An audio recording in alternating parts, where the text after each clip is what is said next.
Sometimes there is no avoiding war. It can only be postponed to the advantage of others. After subduing the popular unrest in Hong Kong, China is turning to the next target, self-governing Taiwan. The two have been bracing for conflict for decades, but the battle for the island has recently entered a dangerous new phase. The one country, two systems principle has come to a closure, and Beijing is running out of diplomatic options to reverse Taiwan's drift towards independence. Top US military officials believe that China could invade Taiwan within the next 6 years, owing to the fact that America is distracted by domestic issues. Beijing has been stocking up on weapons, expanding its navy, and drilling for amphibious operations. But how did it get to this point? And hypothetically speaking, how would such an assault take place? I'm your host Shirvan and welcome to CaspianReport. This episode is sponsored by SKILLSHare, an online learning community that helps develop your skills using online classes. Personally, I've taken classes on numerous topics. Most recently, a class on data visualization by Nicholas Felton, who is an information designer by profession. Some of the visuals used in this report are actually inspired by that class. Now, if you're in the market for something else, SKILLSHare offers thousands of topics to choose from, including film and video, productivity, etc. The platform costs less than $10 a month with an annual subscription. That's quite affordable, but to make things even more interesting, the first 1,000 people to use the link in the description will get a free trial of SKILLSHare Premium membership so you can explore your creativity. Independent Taiwan is a political stain on the legitimacy of the Chinese Communist Party. Although the ruling government in Beijing has never exercised authority over the island, Chinese policymakers consider it part of the People's Republic of China. They have vowed to take it back by force if necessary. This uncompromising approach wasn't always so. In the early 1980s, Beijing designed the one country, two systems principle to regain control over Hong Kong and Macau. Simultaneously, the principle set a roadmap for Taiwan's reunification with China somewhere down the line. However, in the decades following Hong Kong and Macau's merger into China, Taiwan had drifted further away. Beijing used economic isolation and political interference to coerce reunification, while Washington provided sophisticated weaponry to the Taiwanese military. Tensions fluctuated over the years, and Beijing's carrot and stick policy kept on backfiring. Eventually, in 2016, China cut ties with Taiwan after the election of pro-independence forces. Washington then sold even more arms to Taiwan, while Beijing increased military activity near the Taiwan Strait. The biggest game changer, however, was the Hong Kong protests in 2019. The way Beijing handled the demonstrations and its steady encroachment on Hong Kong's legislature completely vaporized the last chance for peaceful reunification.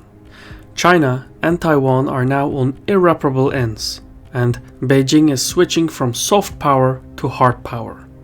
Its air force flies near the Taiwanese airspace on a daily basis, and its incursions have breached previously respected boundaries. At the same time, China's navy has procured high-tech weaponry for offensive purposes and openly drills for a Taiwan takeover. In Beijing, policymakers believe that America, long viewed as the custodian of Taiwan, might be too preoccupied at home to bear the costs of intervening on Taiwan's behalf. So there's talk of acting against Taiwan sooner rather than later. Yet, of all the anxieties on China's ambitions for Taiwan, none carry more weight than the assessment of Admiral Philip Davidson, the chief of the US Indo-Pacific Command. During a Senate committee in February 2021, Davidson argued that China's consistent development and procurement of ships, warplanes, and rockets serve to displace the United States as the dominant power in Asia-Pacific by 2050. Taiwan is one of China's ambitions, and Davidson believes a conflict is possible in the next 6 years. Bringing Taiwan under China's wing would grant Beijing a commanding position in Asia. It would entrench the Chinese military in the middle of the first island chain, which is a string of islands stretching from the Japanese archipelago to the Philippines to Indonesia. Control over Taiwan would also allow China to dictate terms in the nearby shipping lanes, giving it tremendous leverage over rival powers such as Japan and South Korea, who are entirely dependent on the sea lines of communication. Having consolidated power in its enclosed seas, China would have free access to the Pacific and Indian Oceans. Needless to say, the stakes are high for regional and global powers alike. But be that as it may, China faces an undeniable conundrum. Its military may not be up to the task, at least not without taking massive losses. China has a vast military that is increasingly becoming more sophisticated, but it also has a lot of territory to cover with powerful adversaries on all fronts. Taiwan also has a sophisticated military, and though its size is much smaller, they only need to operate in a small battle space, facing one opponent. This then, coupled with the fact that America and Japan would de facto back Taiwan, levels the playing field. China's annual military budget is estimated at $250 billion, compared to only $11 billion for Taiwan. The Chinese military also has 12 times the manpower of the Taiwanese, and last year Beijing commissioned 25 advanced new ships to its fleet, including cruisers, destroyers, and ballistic missile submarines. Taiwan is also expanding its navy, particularly its submarine fleet. By 2026, the Taiwanese fleet will quadruple to 8 diesel-powered submarines. Though the additional submarines would make China's amphibious landing all the more difficult, the rate at which China expands its military capacity is incomparable. With each year, the military imbalance grows in favor of Beijing. Having said that, even with China's growing capacities, invading and occupying Taiwan would be an extraordinarily difficult act, not to mention a risky proposition. To invade Taiwan, Chinese forces would need to make an 8-hour journey into the teeth of Taiwanese firepower coming from well-entrenched onshore positions. The bulk of the Chinese troops would perish under fire, and those who do manage to reach the Taiwanese coastline would come under a barrage of artillery fire. Only a tenth of Taiwan's coastline is suitable for amphibious landing, so the odds of a surprise attack are slim, and the Taiwanese would likely mobilize their forces at the anticipated landing zones. Taiwan has roughly 130,000 troops, plus another 1.5 million in reserve, plus thousands of armored fighting vehicles and artillery pieces. Thus, to overrun the island, China would need overwhelming firepower, which it currently does not possess. Going up against such a tremendous force would be one of the largest and most complex amphibious operations in history, and that is saying something. Of all the types of military operations, amphibious warfare is one of the most complicated because it entails precise coordination between air, land, and sea forces at a massive scale. Not every military is capable of such tactics. China has no experience in amphibious warfare. The last major war China fought in was the border conflict with Vietnam, and even then it performed poorly. Still, China's amphibious disadvantage is only a strategic vulnerability if America gets involved. But for argument's sake, if somehow a Chinese amphibious assault succeeds, the Chinese army would then have to occupy an island with a hostile population of 23 million. That is not going to be easy, and insurgency would be unavoidable. So a lot of things would have to go right if China's invasion is to succeed, and that is not likely. The first casualty of any battle is the plan of attack. An all-out Chinese invasion at this point in time could theoretically succeed, but it could just as much fail miserably. A military disaster would have catastrophic political consequences. Above all, it would brand the Chinese military as a paper tiger and encourage foreign incursions elsewhere. For China, these considerations are too risky, so a full-scale invasion is not likely in the near future. What is possible, however, is that China begins a hybrid war, which is a type of conflict that stops short of an actual shooting and seeks to subdue the foe through fear and exhaustion. It's the type of conflict employed by Iran, Russia, Turkey, Israel, etc. If performed correctly, a hybrid war can be decisive.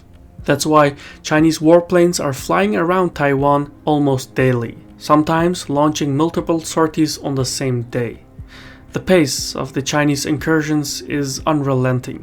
Last year, Taiwan had scrambled its air force nearly 3,000 times against Chinese warplanes, costing Taiwan a whopping $900 million in fuel costs, pilot fatigue, and wear and tear.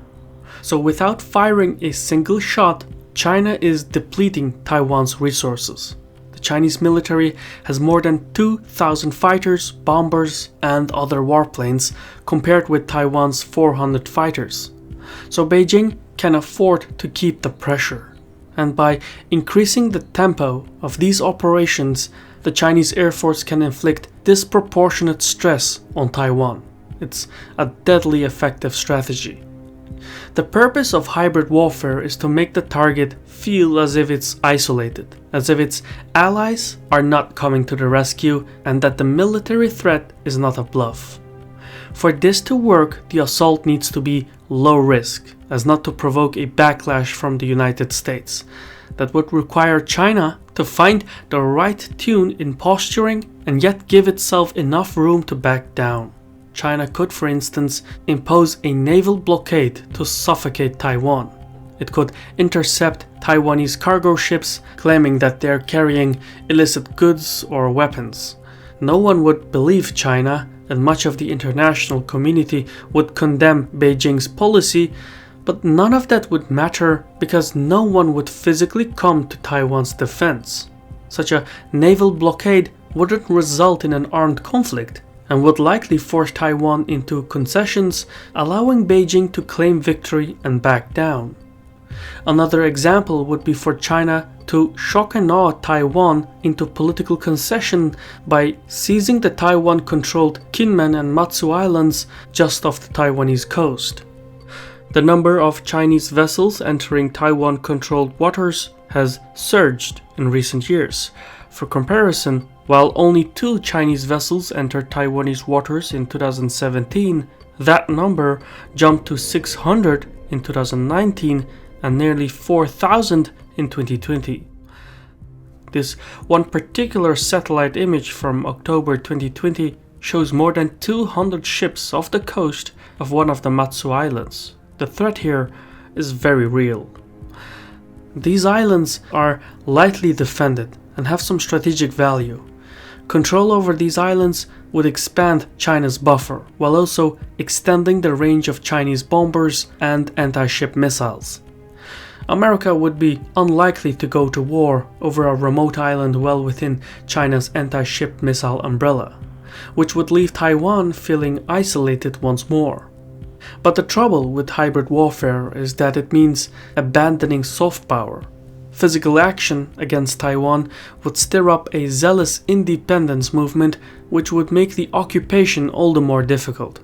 So while China could manufacture a crisis to reverse Taiwan's drift towards independence, the prospects of an all-out invasion is overblown, at least in the coming decade. Even then, China would only invade Taiwan if it is confident in its victory or desperate for domestic approval. This reassurance, however, doesn't mean that Taiwan can let its guard down. Quite the contrary. Defense is the first duty of a state, and it is an unfortunate fact that peace can only be secured by preparing for war. I've been your host Shirvan from Caspian Report. If you like what we do and you want to support our work, please consider joining our Patreon platform or YouTube community. Doing so will give you access to some interesting perks. Thank you for watching, and Sahol.